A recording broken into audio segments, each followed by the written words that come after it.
So with us today on the phone, we have Michael Brondstetter. He's a country music recording artist out of San Diego, California. How you doing, Michael? I'm doing great, Pat. Thanks for having me. It's totally our pleasure. We're hearing all kinds of good stuff about you, so we wanted to have this opportunity to find out really what's going on. Oh, great. Thanks for having me. Tell us a little bit about you and your background and what got you into country music. I actually started out in different genre. When I was a kid, I really was into doo-wop and R&B and Motown because I was from Detroit. From there, my dad was transferred to Louisville, Kentucky, where I lived for several years, and I kind of at that time there wasn't a whole lot of rock and roll type of music. It was more Grand Old Opry and different music. So I got exposed to that. And when we left Louisville and went to live in Los Angeles, I ended up getting involved in a lot of the Crosby, Stills and Nash and Eagles and, Poco and that kind of thing. And so I got exposed to that through a little place called McCabe's Music, which is in Santa Monica Boulevard. And Uh-huh. in Los Angeles area. Right. And it really got me into seeing Doc Watson's, and many other, I would say probably bluegrass and or what I call original music or, root music, I think some people refer to it as. And so that's how I got involved in that kind of music. And after that, I got involved with a lot of rock and roll music and blues. Uh-huh. There, I think probably you'll hear in the EP that I released a lot of those influences as a result of those people that I met and experienced. Right, right. So you got like their influence, from their music Oh mixed in yeah, I with mean, I yours. started out with Stevie Wonder and ended up with hip hop and R&B from doing beats for people that do rap and those type of music. So Uh-huh. it was a pretty broad experience in terms of helping people and doing work and producing and many different things in terms of music. Right. What got you into songwriting? That's how I taught myself how to play. I'm a self-taught musician. My dad frowned upon me ever being involved with music. So, Really? yes. So at the ripe old age of 12, after my mom and dad, separated, I snuck into my sister's closet, who happened to have a guitar, and started teaching myself how to play.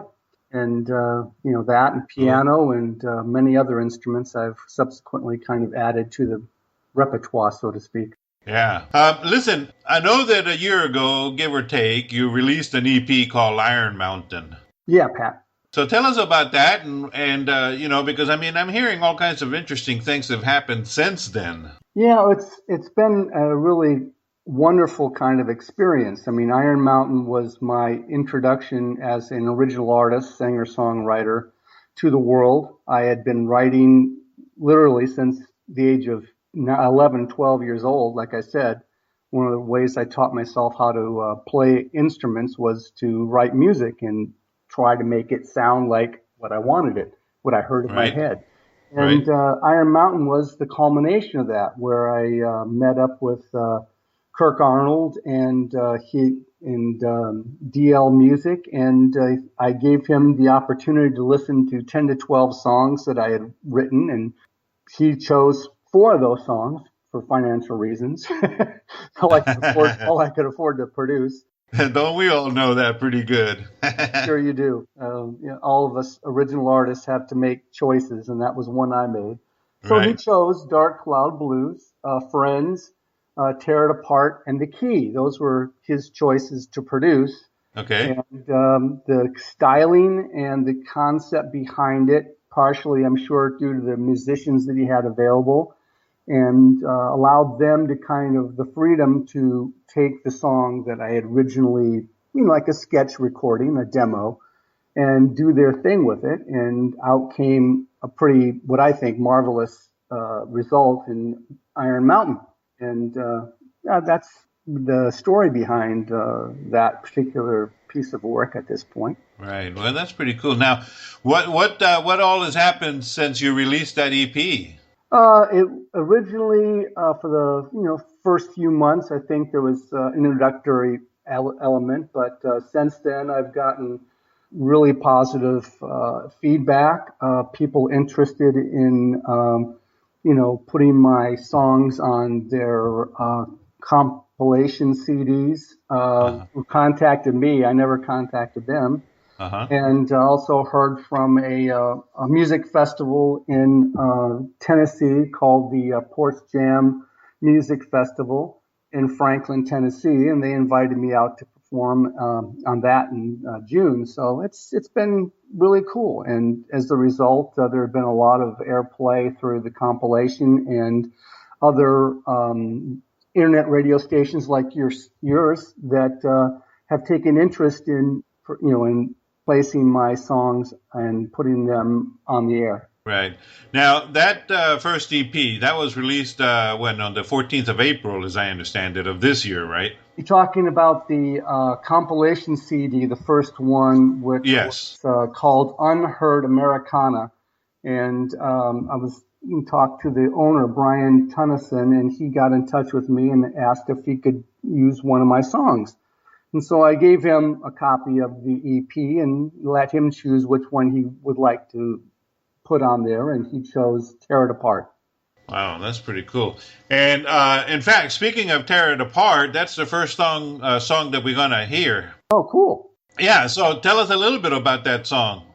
Tear It Apart is really about what you will hear in the lyrics of the song, about starting over. It's a little cryptic, because I don't like to be too obvious with my lyrics all the time. And musically, it really reminded me a lot of something that John Bonham might have put a great beat to. And I had talked to the producer and the drummer, who was Bob Sales, about that. And they basically gave me that rhythm section along with Jim Soldy playing bass, and I think they laid down a great rhythm track, and everything else built off of it. Fantastic. Yeah, I think so. I mean, I was really impressed. It's one of my favorite songs on the EP, and one of the hardest for me to play live because it's just me most of the time. So, and Right. It doesn't sound quite the same, elaborate, extravagant type of tone that I really enjoyed putting together for the EP. Well, let's have a listen to it. What do you say? Sounds good to me, Pat. All right. So here is then Michael Brondstetter with his song called Tear It Apart.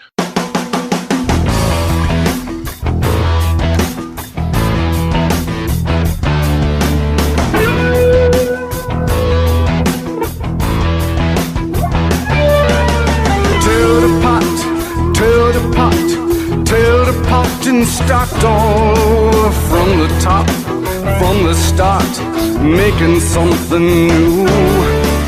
Going wild, little child, driving it to another level, making everything seem new, a different reality. I'm in a strange world, letting things that bothered me go out the window, strangely, another kind of place, one that takes me to the summer of a loving place of grace.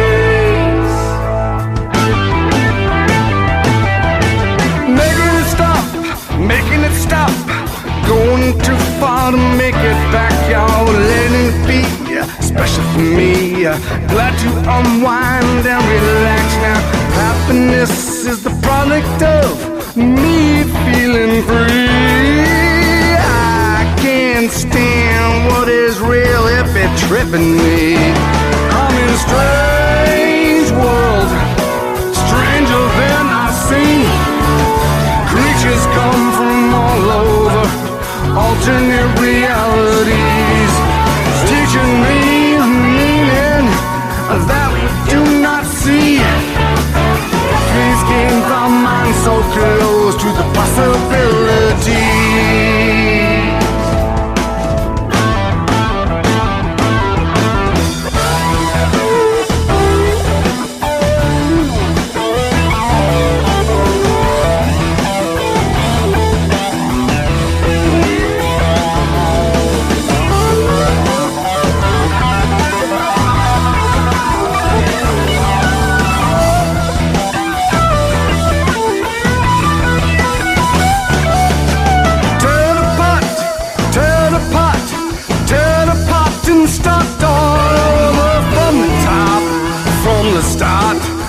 making something new.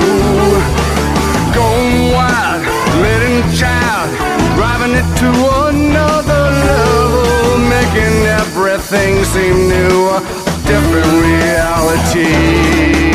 All the way around, all the way, all the way, all the way around, all the way, all the way, all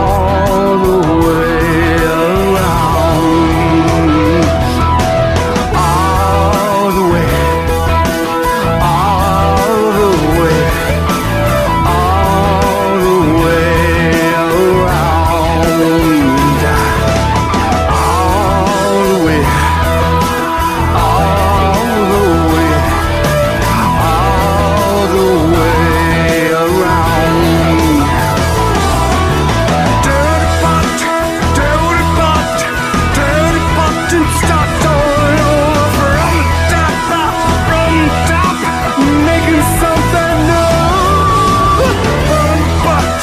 Dirty pot, and start all over from the start, making something new.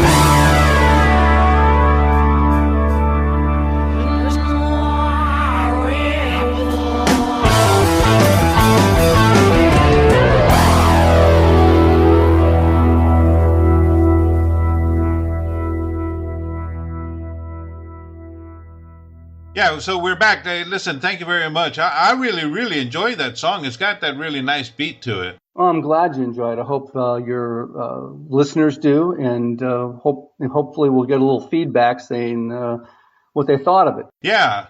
Now, we're going to be hearing another song because I understand you got a new EP coming up here pretty soon. Yeah, the Factory Fast Records is releasing a second EP called Country Death, which is actually one of the tracks titles on there by a guy named Johnny Haidt, and it's he has a song called Country Death, and they used that as the title of the EP, and the category is called Americana en moi. So it kind of shows that they like doing things that are on the edge, that not country per se, but kind of stretch the genre a little bit, which is what they refer to mostly as new country a lot of times. Uh-huh. And I really enjoyed a lot of the tracks on it. I listened to it last night. Brian was able to send me a copy of some of the songs on there, and so it was really cool to listen to them. So I'm really excited about it coming out. It's going to be released May 12th, and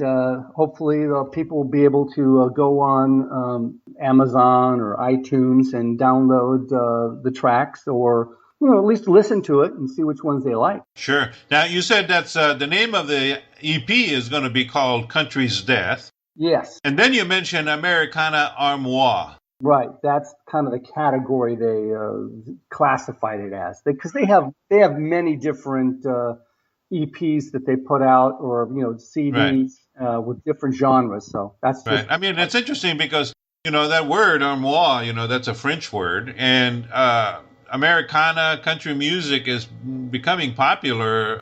Maybe it has been popular. I'm not sure, but I know I'm hearing a lot about the popularity of country music down in France. Yeah, I'm in touch with some people in Holland, Germany, France, and England all. And I mean, because really that's where country music comes from, the combination of being introduced to African American, music native to the South, mixed with the Arcadians and the French